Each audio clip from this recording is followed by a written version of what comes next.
I get a lot of questions about my rogue wig and how I built it. So today, and over the course of a couple days, I'm going to be showing you how I create my rogue wigs because it's pretty simple and I know they're pretty hard to come by and it's hard to find a actually good rogue wig that doesn't look crazy bad.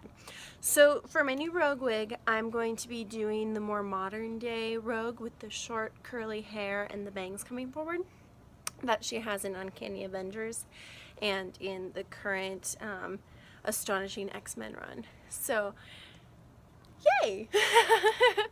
I hope this helps some of you out. I get 90% of my wigs from Arda wigs. They have fabulous quality and the fibers are heat resistant and they detangle very nicely. Also, they mix their fibers of their wigs, so it's more of a natural gradient of color than one solid cartoony look. So the one I grabbed for this look, and I'm probably going to have to trim it up a bit, but it's called Glinda, and it's in the color Mahogany. Mahogany is personally my favorite color to use for rogue, and that's just because I like the red tones in my brown instead of a straight, sandy brown or a blackish brown. So I like the reds.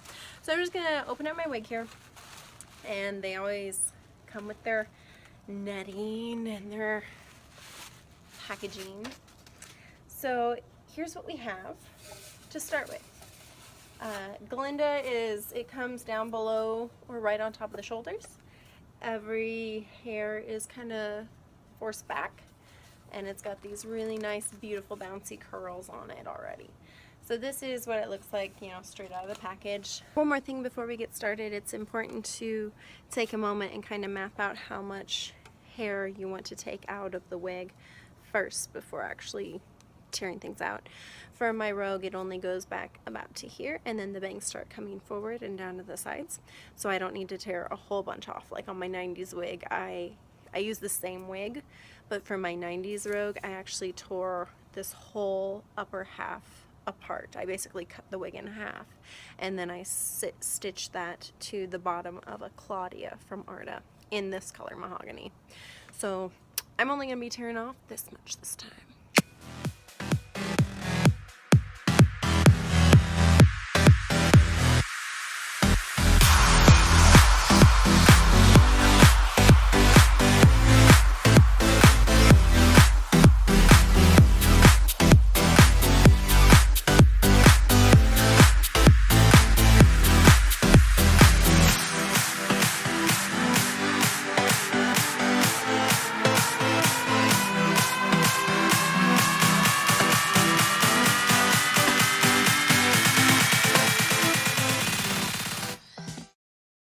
Here's the carnage of all the wefts I tore out. I like to keep them in pretty good condition and save them for next time. Yay! So we tore out all of the wefts that were originally on the wig right here. This is where it deviates if you don't feel as comfortable in your sewing skill levels. You can deviate from what I do. This is a clip and bang, and basically it has bangs already for you to go. They have the lace back here and they have some clips. If you wanted to actually just sew this on and not sew the individual wefts, you can see how it would actually fit perfectly on front here. For me, I like to sew the individual wefts on. So what I use are these. They're nice long strands of wefts. These are in the long. I didn't need them that long. They just didn't have the short ones in stock. So I get the longer ones and then just trim them down however I want to. The color white I get is silver because I like the dimension the color actually has instead of a pure white or a yellow. So I get silver. It has a little bit of gray and white in it all mixed together. So these I will be arranging first and then trimming. I'll be hand sewing them into. The first few rows I'll probably do on my sewing machine and then I'll start hand stitching as we go up. Okay, so I have all of this. I might need some more wefts. I have more extra other places.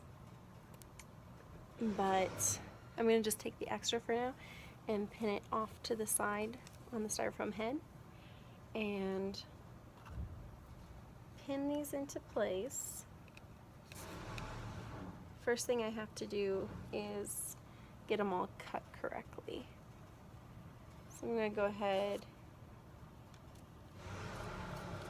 make sure I have them as far around the scalp as I want them, and then I'm just going to trim it. Now when you trim it, I try to slice in between so I lose less hair, and cut straight up and down instead of a diagonal. Diagonal? It's not even a word.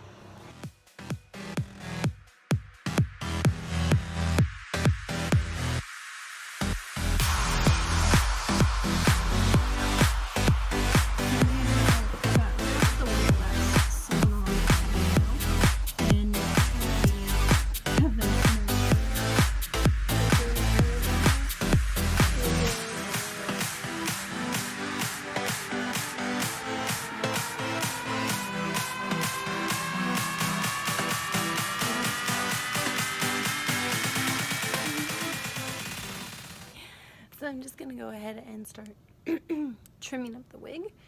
I'm going to start at the base and work my way up into the layers. I just use these little scissors.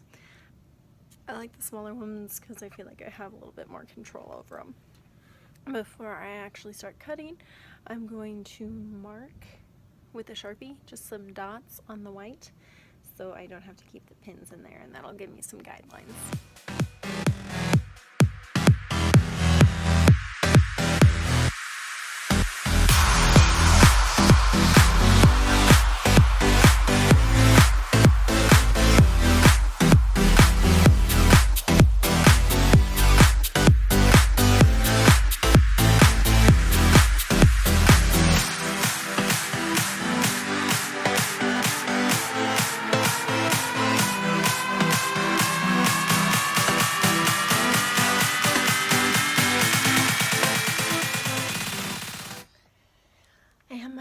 New wefts, and so I'm going to continue the process, just adding more wefts onto here. Same thing, just more time. Alright, now I have all my wefts cut again. I'm going to take it over the sewing machine. The only one that I probably won't do on the machine is when it gets closer back to here. I'm going to hand stitch those from the bottom, catching only the lower edge so that the hair actually stands more upward instead of flat. So you can see how I just use a basic stitch going up and down. They do make curved needles you can use when wefting, but I'm just using a straight needle and it works just fine. Okay, so all the wefts are sewn into Rogue, and she is a white front, back brown, curly mix of prettiness. The next step of my process is to just style it. And Rogue, with her curls, I always curl my wigs, yay! That's another reason why I love Arda, is because they have heat resistant wigs and they hold the curls that I put in really well. Yay! So I'm just gonna style it, and I'll show you guys how I do my curls. Most important thing I use is pin curl clips. I prefer to think of styling wigs as sculpting plastic, because that's what you do. You sculpt plastic with heat. And I use pin curl clips. I take my hot curling iron, curl it, clip the pin curl clip in. If you don't have pin curl clips, you can use bobby pins. They don't, I mean, they're a little bit harder to get in there. Pin curl clips, you just squeeze and it's springed, and then you snap them and close them.